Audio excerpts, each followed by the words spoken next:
सुस्वागतम सुस्वागतम. तुम्हा सर्वांचं आपल्या आंबट गोड तिखट अस्सल घरची चव या यूट्यूब चॅनलवर स्वागत आहे. चला मग मित्रांनो, पाहूया उपवासाचे साबुदाणा अप्पे कसे बनवायचे ते. त्याच्यासाठी आपल्याला लागणारं साहित्य आहे साबुदाण्याचं पीठ, कोथिंबीर, चिरलेला टोमॅटो, साजूक तूप, दही, पाणी, हिरव्या मिरच्या, उपवासाचं मीठ, साखर. त्याचसोबत आपल्याला जिरं आणि शेंगदाण्याचा कूटसुद्धा लागणार आहे. सर्वप्रथम आपण साबुदाण्याच्या पिठात कोथिंबीर, चिरलेल्या हिरव्या मिरच्या, टोमॅटो आणि उपवासाचं मीठ घालून हे सगळे जिन्नस आपण व्यवस्थित एकत्र करून घेणार आहोत.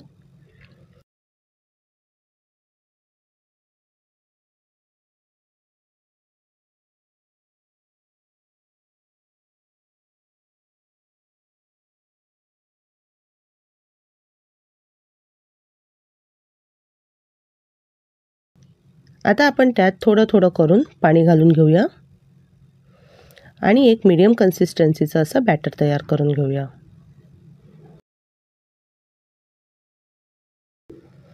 आपण हे पाणी थोडं थोडं करून घालणार आहोत, जेणेकरून आपल्याला अंदाज येईल आपल्याला किती पाणी लागणार आहे. पहा, आपलं बॅटर तयार झालं आहे. आता आपण त्या शेंगदाण्याचा कूट आणि जिरं घालून पुन्हा एकदा हे सगळे जिन्नस एकजीव करून घेणार आहोत.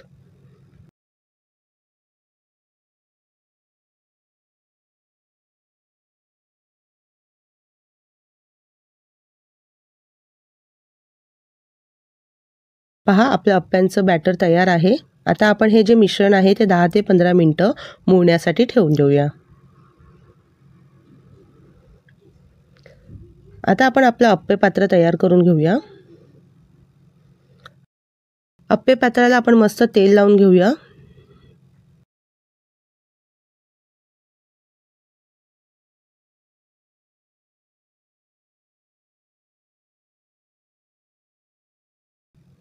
आता अप्पे पात्र आपण गरम करायला ठेवत आहोत.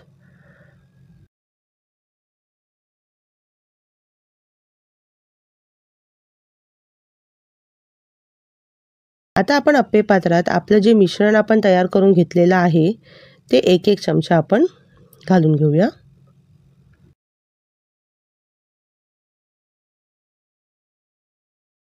पहा, व्यवस्थित असं आपण ते अप्पे पात्र भरून घेत आहोत.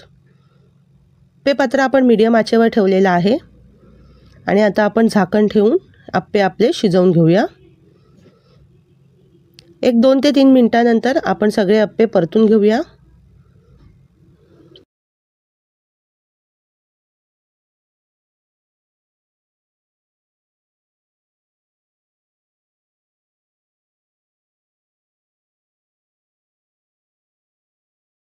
एक एक करून आपण सगळे अप्पे परतून घेऊया.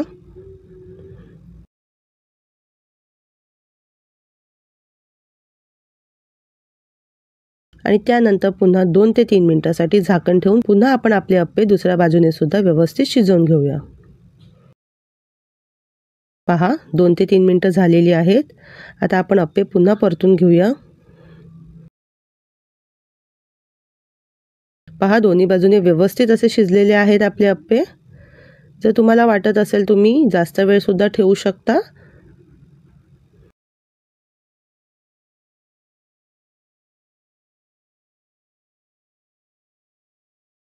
अप्पे आपले आता तयार झालेले आहेत. आता आपण त्याला सर्व करूया.